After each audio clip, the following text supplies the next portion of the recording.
15వ అధ్యాయం. యోహాను సువార్త 15వ అధ్యాయం మొదటి 2 వచనాలు. యోహాను సువార్త 15వ అధ్యాయం మొదటి 2 వచనాలు.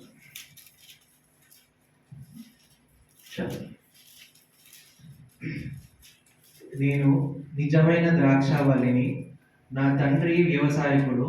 నాలో ఫలింపని ప్రతి తీగను ఆయన తీసి పారవేయును.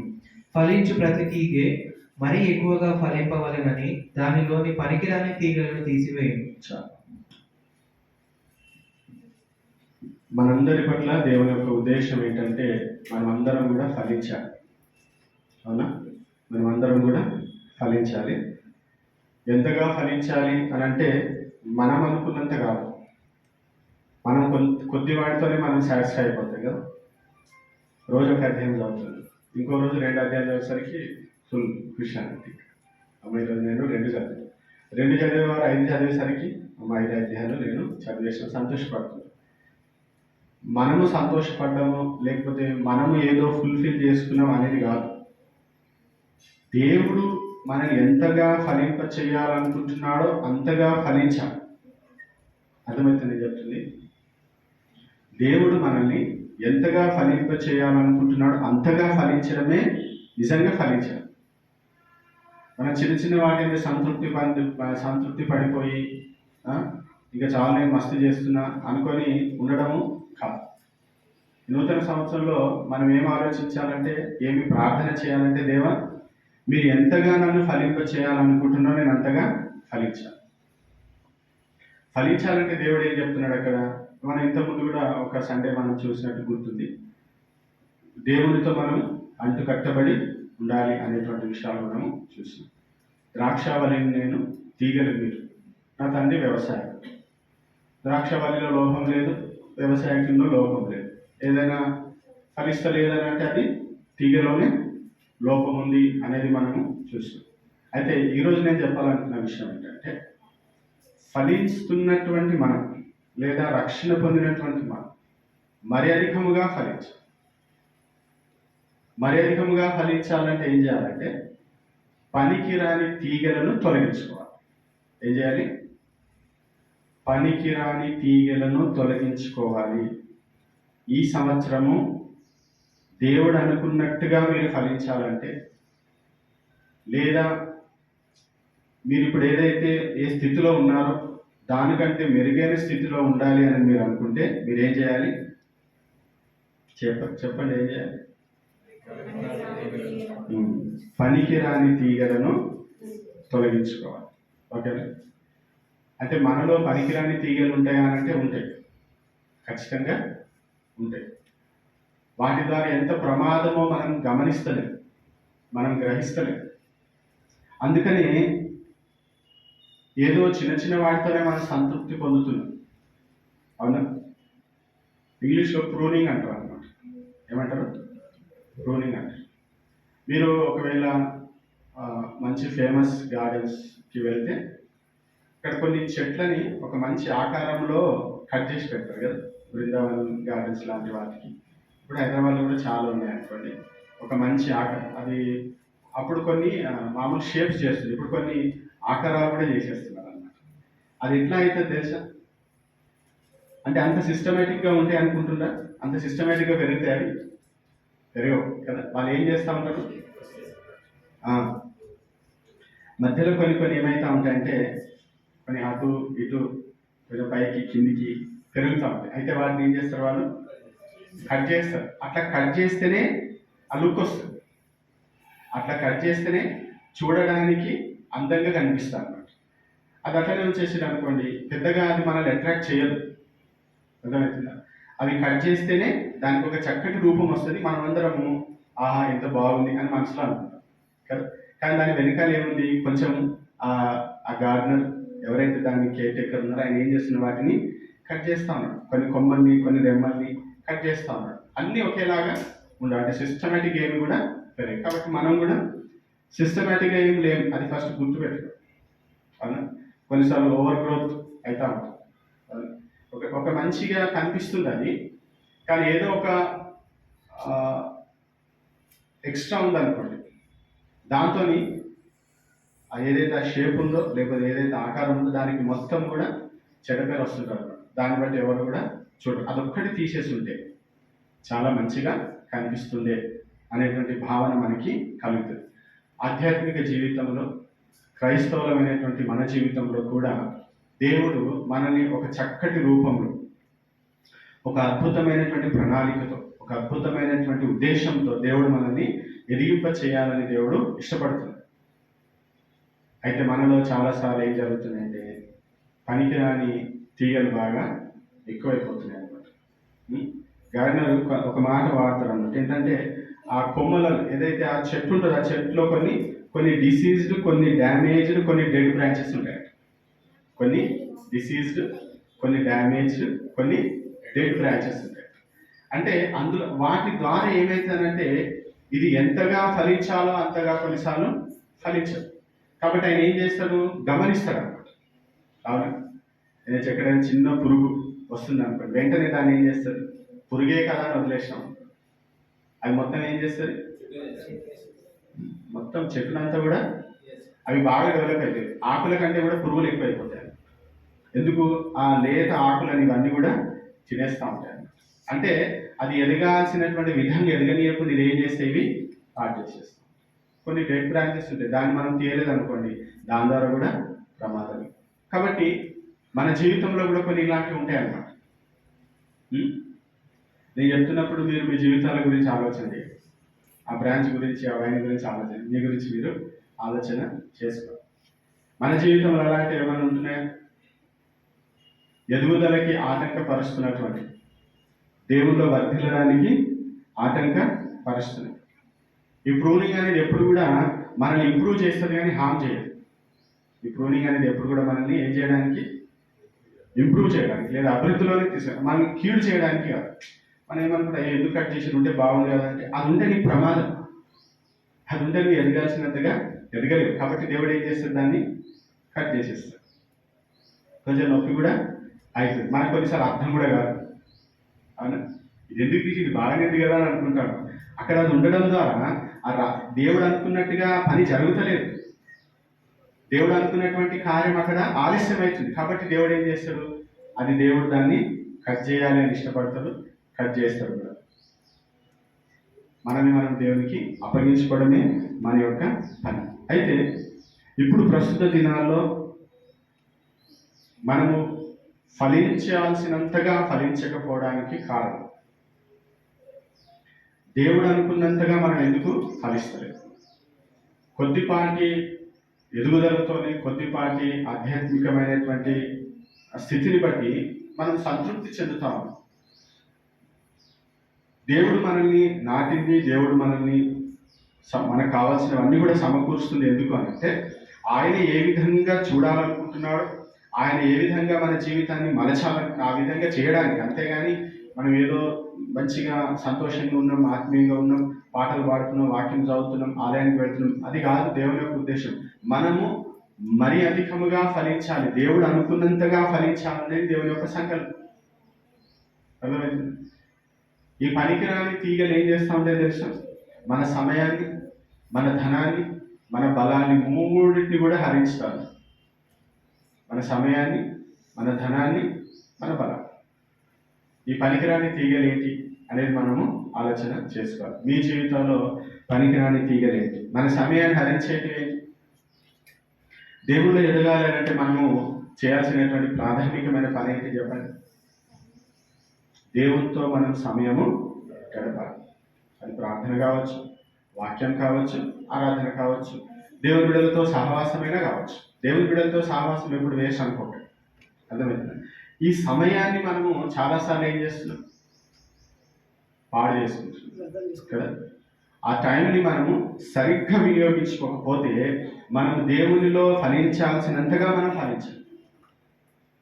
ఈ రోజుల్లో చాలా మంది జీవితంలో సమయాన్ని మనము సరైన రీతిలో ఏం చేస్తున్నాం, వాడుతున్నాం. ఎందుకు ఎదుగుదల లేదంటే మనం చాలాసార్లు సమయాన్ని మిస్యూజ్ చేస్తున్నాం, సరైన రీతిలో మనం వాడతలేం. మనం దేనికి ఎంత సమయం ఇవ్వాలనేటువంటి జ్ఞానం ఎప్పుడో పోయింది మనకి. అనవసరమైనటువంటి వాటికి మనం ఎక్కువ సమయాన్ని మనం ఇస్తాము. అర్థమవుతుందా? అది మనకు అవసరం లేదు, అయినా కానీ మనం ఏం చేస్తున్నాం, దానికి చాలా సమయాన్ని ఇస్తున్నాం. అవసరమైన వాటికి మనము ఇస్తాం. ఈ రోజుల్లో చాలా మంది దేంట్లో టైం స్పెండ్ చేస్తారు చెప్పండి? Cell phone. సెల్ ఫోన్లో ఏం చూస్తుంది? ఏం చూస్తూ చెప్పండి? సెల్ ఫోన్లో ఫేస్బుక్ కానీ ఇంకేముంది, వాట్సాప్ కానీ ఇన్స్టాగ్రామ్ కానీ ఏం చూస్తున్నారు? ఎంతసేపు చూస్తున్నారు? దాని ద్వారా మీ ఆత్మీయ ఎదుగుదలకి ఏమైనా ఉపయోగం ఉందా? ఏమైనా ఉందా? ఎంత సమయాన్ని మీరు కేటాయిస్తారు దానికోసం? యూట్యూబ్ చూసేవారు కూడా ఉంటారు కదా, కొంతమంది ఆరోగ్య సూత్రాలు బాగా చూస్తాను. ఎంత పాటిస్తారు చెప్పండి?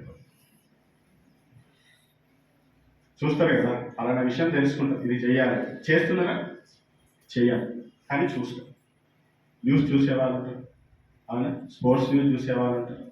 దాని ద్వారా మనకి ఏమైనా ఆధ్యాత్మికంగా ఒరుగుతుందా అని మీరు ఎప్పుడైనా ఆలోచన చేసిందా? దాని ద్వారా ఎంత సమయం వేస్ట్ అవుతుంది మీరు గమనిస్తున్నారా? ఇప్పుడు వస్తున్నాయి కదా చిన్న చిన్నగా ఉంటాయి చూడండి, షార్ట్సా, రీల్స్. ఎంత సమయం కేటాయిస్తుంది? ఒకసారి మొదలుపెట్టారంటే టైం కూడా తెలుస్తుంది. అసలు నేను అనుకుంటా మనము అవుట్ ఆఫ్ కాన్షియస్ అయిపోయినేమో అనిపిస్తాం.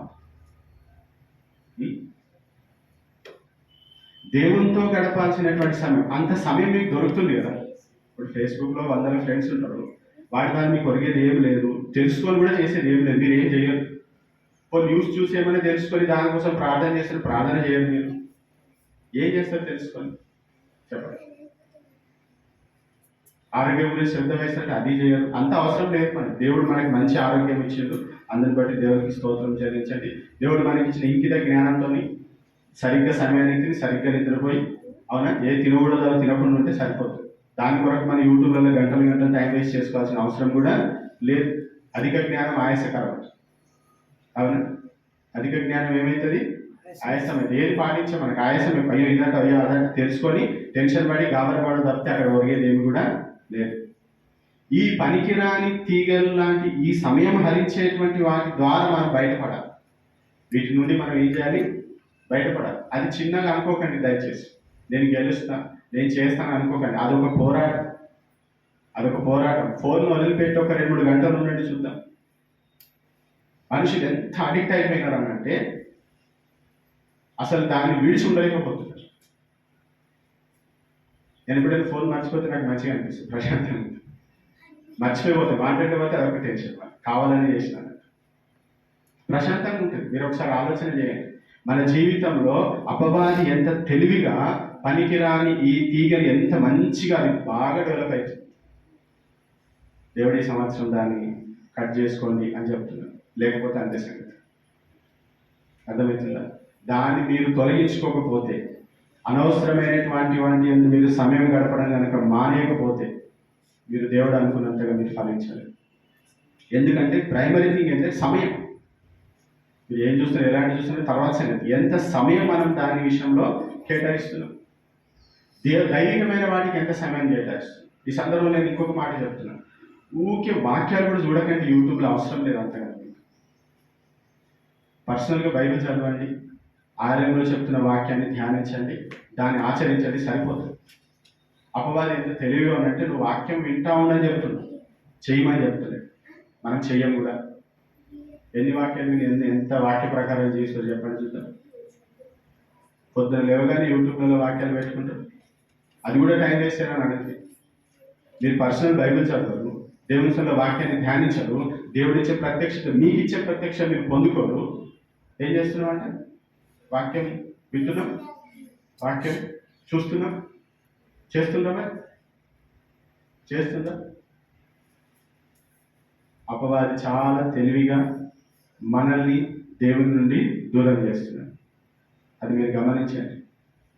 మనం ఫలించాల్సినంతగా ఫలిస్తలేదు. ఏదో 5 నిమిషాల ఆరాధన, 10 నిమిషాల వాక్య ధ్యానం, 15 నిమిషాల ప్రార్థన, అది కాదు దేవుడు కోరుకుంటుంది మన లోపల. దేవుడు అనుకున్నంతగా మనం ఫలించాలి, దేవుడు అనుకున్నంతగా మనం వాడబడాలి. మన మనసులో, మన తలంపులో, మన ఆలోచనలు ఎప్పుడు వ్యక్తిగతంగా దేవుడు నన్ను ఏం చేయమంటున్నాడు, వ్యక్తిగతంగా దేవుడు నన్ను ఎక్కడికి వెళ్ళమంటున్నాడు, దేవుడు ఎక్కడ నాకు సమయాన్ని గడపమంటున్నాడు, అది మనం గమనించాం, అది మనం గ్రహించాం. ఈ పనికిరాని తీగ ద్వారా మన జీవితంలో చాలా నష్టం వాటిల్తాం. దేవుడు మనము ఏది అవసరమో ఏది అనవసరమో గ్రహించలేనటువంటి స్థితికి వచ్చేసి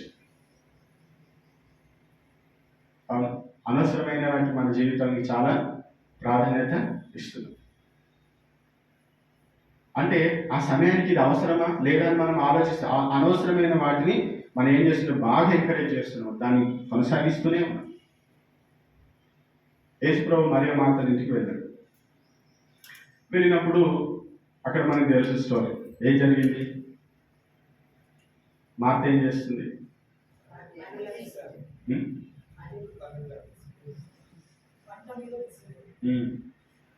విస్తారమైన పనులు కదా. దేవుడు ఏమన్నాడు అప్పుడు మార్త, ఒకసారి చూడండి, చదవండి. లూకాసు వార్త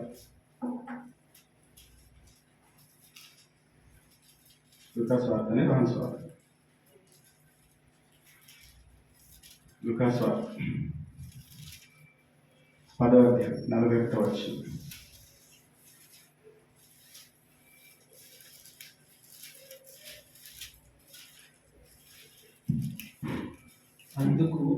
అందుకు ప్రభువు, మార్తా మార్తా, నీవు అనేకమైన పనులను గూర్చి విచారము కలిగి తొందరపడుచున్నావు గాని అవసరమైనది ఒకటే. మరియా ఉత్తమమైన దాన్ని ఏర్పరచుకున్నాను, అది ఆమె యుద్ధ నుండి తీసివేయబడదని ఆమెతో చెప్పాను. అవసరమైనది చేయండి, ఆ సమయానికి అవసరమైనది చేయండి. అనేకమైన పనులు చేద్దామని అనుకోకండి. దేవుడు ఇప్పుడు ఈ సందర్భంలో దేవుడు మీకు ఏం చెప్తున్నాడో అది చేయండి, సరిపోతుంది. ఏదో ఒకటి మంచిగా చేస్తున్నా అనుకోకండి, దేవుని చిత్తం చేయాలి.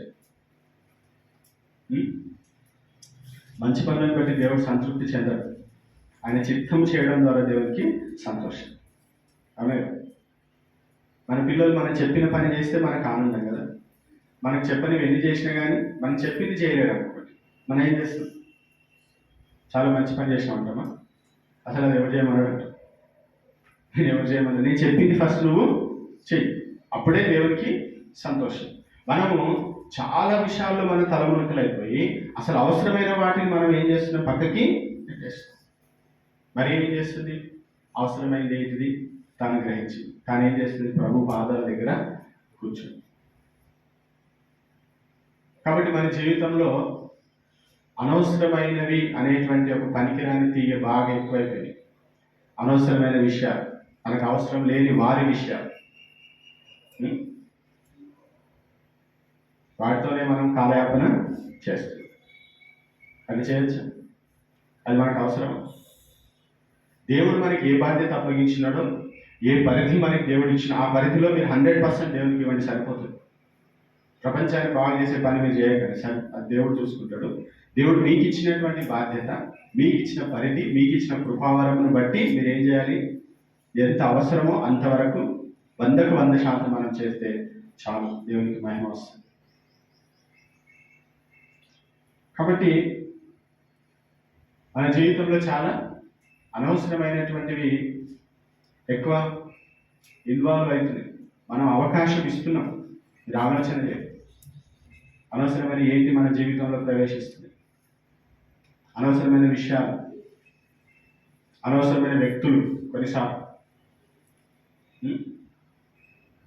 అబ్రహాము అంటే దేవుడు ఎప్పుడు దర్శించిందంటే లోతు పక్కకు పోయినాకనే దర్శించింది. అబ్రహాము దేవుడు ఎప్పుడు దర్శించింది మరలా అంటే లోతు పక్కకు పోయినాకనే దేవుడు దర్శనం. అంటే కొన్ని ఉంటే దేవుడు ఏం చేయడట, దేవుడు మాట్లాడు, ఎందుకు మనకి ఎక్కదు కదా. అవునా, మనము కొందరు ఇన్ఫ్లుయెన్స్ క్రింద ఉన్నప్పుడు దేవుడు చెప్పేటువంటి మాటలు మనకి సరిగ్గా అర్థం కావు, సరిగ్గా వినిపించుకో. అందుకనే అనవసరమైనటువంటి వ్యక్తులను కూడా మనం ఏం చేయాలి, అవాయిడ్ చేయాలి. అనవసరమైన ఫ్రెండ్స్ మనకు ఉంటారు, వాళ్ళతో టైం వేస్ట్ తప్పితే ఒరిగేది ఏమి కూడా లేదు. అందుకని దేవుని వాక్యం ఏం చెప్తుంది? దుష్టుల ఆలోచన చొప్పున నడవక. అవును, అలాంటి వారితో మీరు కూర్చోకండి, వారితో సంభాషించకండి, వారితో సమయము గడపకండి. కానీ మనం ఏం చేస్తాం? వాళ్ళే మనకి ప్రియం. ఆలోచన చేస్తారు ఎప్పుడైనా? మీ మీ పరిసరాల్లో ఉండేటువంటి ఎవరి ద్వారా మీ సమయం ఎక్కువ వేస్ట్ అయిపోతుంది? ఎవరి ద్వారా దేవుని సన్నిధికి రావడానికి ఆటంకంగా ఉంటున్నారు? కొందరు ఆటంకంగా ఉంటారు తెలుసు. వారి విషయంలో కూడా మనం జాగ్రత్త పడాలి. వ్యక్తులు కావచ్చు, వస్తువులు కావచ్చు, ఏదైనా కావచ్చు, దేవుల్లో వర్ధిల్లకుండా, దేవుల్లో ఫలించకుండా ఆటంకమవుతా ఉంటుంది. యవనస్తుల గురించి ఆలోచన చేసినప్పుడు నిజంగా ఒక యవనస్తుడు ఉన్నాడు కదా బైబిల్లో. ఆయన చాలా మంచిగానే ఉన్నాడు. దేవుడు చెప్పినటువంటి ఆజ్ఞలన్నీ కూడా పాటిస్తున్నాడు. ఈ ఆజ్ఞలన్నీ చేస్తున్నాడు, చేస్తున్నాడు, చాలా సంతోషం. దేవుడు అంటాడు, నీకొకటి నీ ధనమును ఆమె బీదలకు ఇచ్చి నన్ను వెంబడించాను. అబ్బా, దేవుడు మాటలు అవునా? బాగానే ఉన్నా అనుకుంటుంది, కానీ దేవుడు అనుకున్నట్టుగా లేడు ఆయన. దేవుడు అనుకున్నట్టుగా ఆయన లేడు. దేవుడు ఎప్పుడైతే ఆ ఒక్కటి ఇది నీకు నాకు ఆటంకం ఉంది బాబు, ఇది తీసేసి అనేసరికి అది తీయలేకపోయాడు. ఎంత భయంకరం చూడండి. దేవుని కంటే కూడా ఆయనకి ఏది ఇంపార్టెంట్ అనిపించింది? ధనం ఇంపార్టెంట్ అనిపించింది. దేవుని కంటే కూడా కొన్నిసార్లు కొందరు వ్యక్తులు మనకి చాలా ఇంపార్టెంట్ అనిపిస్తుంది. అందుకని మందిరానికి రాము, ప్రార్థన పక్కకి వెళ్ళిపోతాను, ఆ వ్యక్తులతో అయితే వెళ్ళిపోతాం. జాగ్రత్త. మీరు ఫలించాల్సినంత ఫలిస్తలేరు వారి ద్వారా. అది మీ జీవితంలో ఒక పనికిరాని తీగని గుర్తించాలి. అర్థమవుతుంది? అలాంటి అనవసరమైనటువంటివి, ఆటంకంగా ఉండేటువంటి, అభ్యంతరకరంగా ఉండేటువంటి వాటన్నిటి కూడా మనం ఏం చేసుకోవాలి? ఈ సంవత్సరము తొలగించు. లేకపోతే మీరు ఫలించాలి లేదు. దేవుడిని అన్ని పొందుకుంటున్నాం. దేవుడే పోషిస్తున్నాడు, దేవుడే సంరక్షిస్తున్నాడు, దేవుడే కాపాడుతున్నాడు, దేవుడే అన్ని ఇస్తున్నాడు. మరి దేవుని కొరకే మనం ఫలించాలి. దేవుని మహిమార్థం మనం జీవించాలి కదా. ఆ జీవించడానికి ఎందుకు మన లోపల సమర్పణ వస్తుంది? ఆ తెగింపు ఎందుకు వస్తలేదు మనలో? దేవుని రాకడ చాలా సమీపంగా ఉంటుంది. జాగ్రత్త. దేవుడు ఎప్పుడు వస్తాడో తెలియదు. దేవుడు ఏమన్నా నాలో ఉంటేనే మీరు ఫలిస్తారు, ఆయనలో ఉంటేనే మనము ఏం చేస్తాం? ఫలిస్తాం. కాబట్టి దేవునికి మనకు మధ్య ఏది అడ్డొస్తుంది, ఏది అభ్యంతరంగా, మన ఎనర్జీని ఏది తినేస్తుంది? మన బలం, మన ధనము, మన బలం మనకు ఉన్నటువంటి శక్తిని, సామర్థ్యం మనం దేనికో వాడేస్తాం. దేవుని వాక్యం చదువుదాం అనేసరికి మనకు బలం ఉండలేదు, నిద్ర వస్తూ ఉంటుంది. దేనికి ఇస్తున్నాం? మన బలం, మన శక్తిని, మన సామర్థ్యం దేని కొరకు కేటాయిస్తున్నాం? ఎవరి కొరకు కేటాయిస్తున్నాం? అనవసరమైన వాటి కోసం చాలా ప్రాకులాడుతూ ఉంటాం. ప్రార్థన సమయాన్ని నిద్ర వస్తూ ఉంటాం. ఎందుకంటే అలసిపోయారు పాపం. ఎందుకు అలసిపోయారు? అవసరం లేని వాటి కొరకు మీరు మీ ఎనర్జీ అంతా పాటు చేస్తారు. ఒకసారి ఆలోచన చేయండి. మనం చేసిన పనంతా ట్రాష్ అని దేవుడు చెప్పింది అనుకోండి. ఎంతో కష్టపడి ఎన్నో ఆటంకాలు వాటన్నిటిని అధిగమించి మనం ఇది చేస్తామని మనం ఫీల్ అవుతాం. దేవుడి లోపల పని మస్తు చేసినాను. ఆ విషయంలో దేవుడు వచ్చి అదంతా అసలు కౌంట్కే రాదన్నాడు అనుకోండి, మన గుండె పగిలినంత పని అవుతుంది కదా. నేను అనుకుంటే మన గుండె చాలా పగిలితే అనిపిస్తుంది. దేవుడు మన గుండె పగిలేటువంటి మాటలు దేవుడు చాలా చెప్తాడేమో అని కొన్నిసార్లు భయం అవుతాం. మనకి దేవుడు ఇచ్చినటువంటి బలమును, సామర్థ్యాన్ని దేనికి మనం వాడుతున్నాం? దేనికి మనం కేటాయిస్తున్నాం? దేవుడు దాన్ని యాక్సెప్ట్ చేస్తాడా? దేవుడు ఇస్తున్న ఆరోగ్యం, దేవుడు ఇస్తున్నటువంటి శక్తి దేనికి మనం యూజ్ చేస్తున్నాం? మనం మంచిగా ఆరోగ్యంగా ఉన్నాం కదా ఇప్పుడు. చాలా మందికి దేవుడు ఎప్పుడు గుర్తొస్తాడంటే బాగా మంచాన పడ్డప్పుడు దేవుడు బాగా గుర్తొస్తాం. ఎవరుంటారు కదా, ఎవరుంటారు కాబట్టి ఇక దేవా నువ్వే దిక్కు అన్నట్టు ఉంటుంది. అట్లా కాదు. మన ఆరోగ్యంతో ఉన్నప్పుడు, బలం ఉన్నప్పుడు, శక్తి ఉన్నప్పుడు, సామర్థ్యం ఉన్నప్పుడు మనం ఏం చేయాలి? దేవుని కొరకు, దేవుని చిత్తానుసారమైనటువంటి పనులు చేయాలి. అప్పుడు దేవుడు అనుకున్నట్టుగా మనం ఏం చేస్తాం? ఫలిస్తాం. మరి అధికంగా ఫలించేటువంటి అవకాశము ఉంటుంది. అయితే ఈ ప్రూనింగ్ అనేటువంటి ప్రాసెస్ చాలా హార్ష్గా ఉంటుంది అనమాట, కొంచెం కష్టంగానే ఉంటుంది. కత్తిరించడం ఎవరికైనా కష్టమే కదా. ఇన్ని సంవత్సరాలకే నాతో ఉన్నారు, వాళ్ళు ఒకటేసారి కట్ చేస్తే ఎట్లయితే కాబట్టి ఇన్ని సంవత్సరాలకే నాకు అది అలవాటు, ఇందులో నేను ఎంజాయ్ చేస్తుంది, ఇన్ని రోజులు నేను ఆనందించి ఒకటేసారి చేయమంటే దేవుడు కృపనిస్తాడు, కానీ కట్ చేస్తాడు. ఎందుకు? దేవునికి ఏది ఇంపార్టెంట్ తెలుసు? ఆ కొద్దిసేపు కష్టం కంటే కూడా నీ జీవిత కాలం అంతా నువ్వు ఆనందంగా ఉండాలనేదే దేవునికి ఇంపార్టెంట్. కాబట్టి ఆ కొద్దిసేపు నువ్వు ఏడ్చినా, అరిచినా, రోధించినా దేవుడు కట్ చేసలేదు. లేకపోతే నువ్వు ఏమైపోతుంది తెలుసు? అలాగే దేనికి పనికిరాని వాడిగా మారిపోతుంది. అది హార్ష్గానే ఉంటుంది ప్రూనింగ్ అనేది. అవి నేను ఇంతకాలం అందులో అది కాదు ఆనందం, అసలు అది కాదు ఎంజాయ్మెంట్, అసలైంది ఏంటి నేను చూపిస్తాను అంటే ఎవరు కూడా సంతోషం అంటే ఒకటేసారి నీ జీవితంలో ఇప్పుడు నువ్వు దేవుని నమ్ముకున్నావు కాబట్టి ఫలానవన్నీ కూడా తొలగించేసానంటే ఎవరికైనా కొంచెము ఇబ్బందికర కష్టంగా అనిపిస్తాయి. కానీ మనం ఏం చూడాలి? దేవుని చూడాలి, దేవుడిచ్చే మహిమ చూడాలి, నిత్యత్వంలో ఉండేటువంటి మన స్థితిని చూడాలి. ఈ లోక సంబంధం కొద్దిసేపు ఉండేటువంటి ఆనందం, సంతోషం, అప్రిసియేషన్ అది కాదు. ప్రజలు మెప్పుదే ఉందండి. ఇప్పుడే మెచ్చుకుంటారు, తర్వాత తిరుగుతారు, అదే పెద్ద విషయం. ప్రభు మనల్ని మెచ్చుకోవాలి. పరిస్థితులను బట్టి వీళ్ళ ఒపీనియన్స్ మారుతాం, మనం వాటి గురించి అందుకని దేవుని మెప్పుకోవడం, దేవుని ప్రశంసా పత్రాన్ని మనం పొందుకోవాలి. అందుకని మన విశ్వాసమునకు కలుగు పరీక్ష కొంచెం మనకి ఏమవుతుంది? కష్టంగానే ఉంటుంది. అబ్రహాంకి కష్టమైందో లేదు, కానీ ఆయన ఫలించాలనుకుంటున్నాడు కాబట్టి పరీక్ష ఖచ్చితంగా ఉండదు. ఒకసారి మార్చండి, యాకోబు రాసిన పత్రిక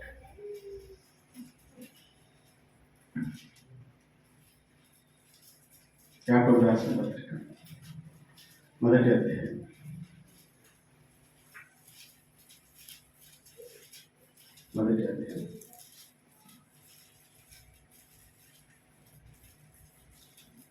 2-3 వచనాలు కలిసినాయి కదా, చదువు. 2-3 ఓకే, 4 కూడా చదివేసారు. 2-3-4. నా సహోదరులారా, మీ విశ్వాసమునకు కలుగు పరీక్ష ఓర్పును పుట్టించునని ఎరిగి మీరు నానా విధములైన శోధనలలో పడినప్పుడు అది మహానందమని ఎంచుకొనడి. మీరు సంపూర్ణులను అనునాంగులను ఏ విషయంలోనైనను కొదవలేని వారునై యుండునట్లు ఓర్పు తన క్రియను కొనసాగింపనీయుడి. ఇక్కడ యాకోబు గారు చెప్తున్నటువంటి విషయం ఏంటిదనంటే, దేవుడు మనకి ఏం చేస్తాడట? పరీక్ష పెడతాడు. ఈ పరీక్ష ఏం చేస్తుంది? ఓర్పును పుట్టిస్తుంది. మీరు నానా విధములైన శోధన పడినప్పుడు అది ఇదంతా ఎందుకు అనంటే, మీరు సంపూర్ణులను అనునాంగులను ఏ విషయంలోనూ కొదవలేని వారునై ఉండునట్లు. దేవుని యొక్క ఉద్దేశం ఏంటంటే, మనం అందరం సంపూర్ణంగా ఉండాలి, కంప్లీట్గా ఉండాలి, పర్ఫెక్ట్గా ఉండాలి, లోపము లేని వారుగా ఉండాలనే దేవుని యొక్క ఉద్దేశం. ఇది ఒకటి పోతే అనుకోవడానికి లేదు. మనం చాలాసార్లు ఏమనుకుంటాము, చాలా విషయాలు బాగానే ఉన్నాం కదా, ఈ విషయం ఒకటి ఉంటే ఏమవుతుంది అని అనుకుంటాం. కానీ దేవుడు ఏం కోరుకుంటున్నాడు మన లోపల? అక్కడ వాడిన పదాలు చూసిందా? సంపూర్ణులు అన్నామంటే పర్ఫెక్ట్ అనమాట. ఏ విషయంలోనైనా కొదవలేని వారు, అయ్యో ఇది కూడా ఉంటే బాగుండు అనేది ఉండదు, అది కూడా ఉండాలి. అంటే దేవుడు మన గురించి ఎలాంటి ఉద్దేశం కలిగి ఉన్నాడు, దేవుడు మన నుండి ఎలాంటివి ఆశిస్తున్నాడు ఒకసారి ఆలోచన చేయాలి. మనం ఏదో నది ఒడ్డున నిలబడి చాలా కథలు పడుతున్నాం, కానీ దేవుని యొక్క ఉద్దేశం మన పట్ల, దేవునికి ఉండేటువంటి విజన్ ఎంతో గొప్పగా ఉంది. మనము కొద్దిపాటి ఫలములతోని, కొద్దిపాటి ఎదుగుదలతోని మనము సంతృప్తి చెందుతాం. సాలీడికి మస్తు నేర్చుకున్నాం. ఒక మంచి మాట ఉంటుంది అనమాట. ఒక ఆయన ఏమంటారు, it is better to be trimmed than to cut off entirely అంటే. It is better to trim than to cut off entirely అంటే పూర్తిగా మనము అక్కడ నుండి తొలగించబడ్డం కంటే కూడా, కట్ చేసి పనికిరాని వాటిగా పడేయడం కంటే కూడా కట్ చేసుకొని అందులోనే ఉండడం మంచిది. మనకి దేవుడు అటువంటి ధన్యత దేవుడు మనకి ఇచ్చాడు. కాబట్టి మనం ఏం ఇష్టపడాలి? పనికిరాని తీగలను తొలగించుకోవడానికి మనము ఇష్టపడాలి. ఎందుకంటే యెషయా గ్రంథంలో ఒక మాట ఉంటుంది చూడండి. యెషయా గ్రంథం 55వ అధ్యాయం 9వ వచనం. యెషయా గ్రంథం 55:9.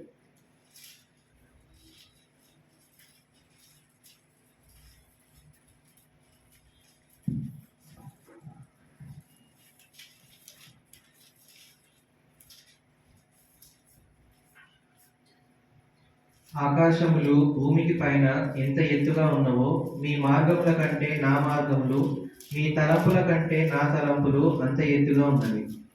దేవుని యొక్క ఆలోచన, ఉద్దేశం ఎంత ఎత్తుగా ఉన్నాయి చూడండి. చాలా ఉన్నతంగా ఉంది. మన పట్ల కూడా ఆయన సంకల్పం అంతే ఉన్నతంగా ఉంది.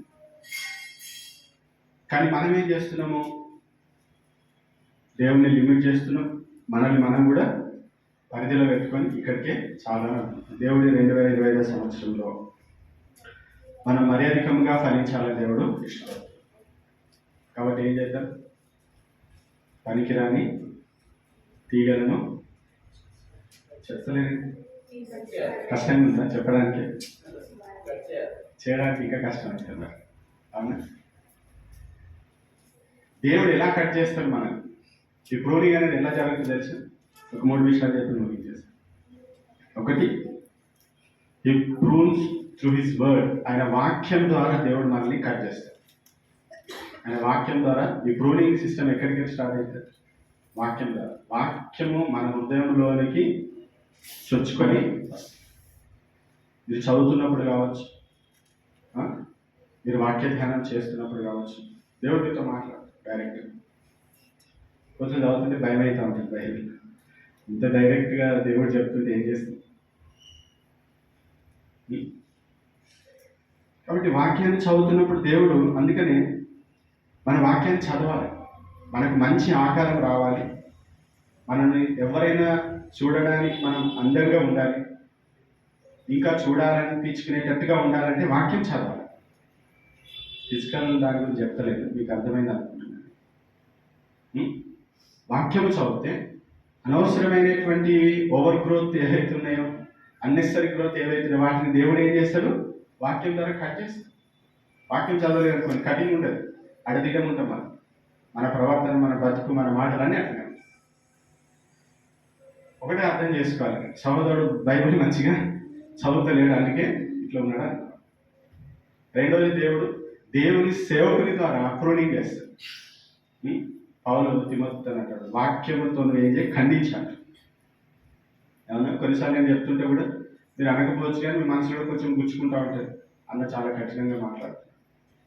పేతురు ప్రసంగం చేసినప్పుడు కూడా వారికి కదా మనసులో వారు నొచ్చుకున్నారు, ఆయాసపడ్డారు, బాధపడ్డారు.